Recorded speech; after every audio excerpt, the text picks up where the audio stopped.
Okay, so here we go with example 1 for arc length. We want to find the arc length of this function on the interval. As always, pause the video and try it out first.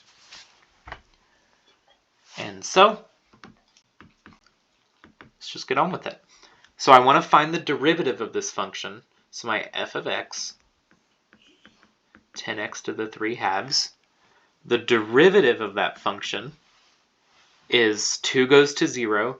I get 10 times, and then 3 halves x to the 1 half, because I minus 1.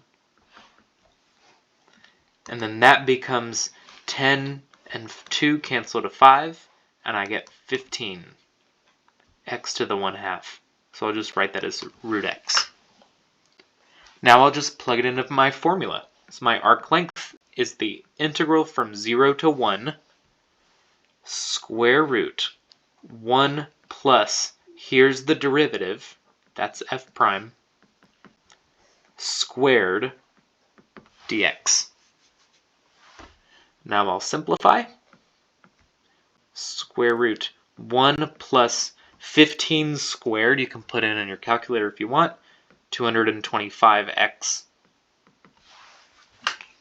And now this is just an integral of a square root. It is a linear function substituted, so I've got to put out that coefficient. If you're not sure how I got there, actually carry through this u sub. But in Calc 1 we learned to just drop it and just put the coefficient outside.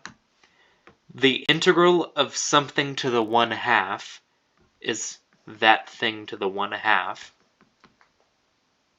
Sorry, to the 3 halves. And then over 3 halves, which is times 2/3. And I gotta plug that in from 0 to 1.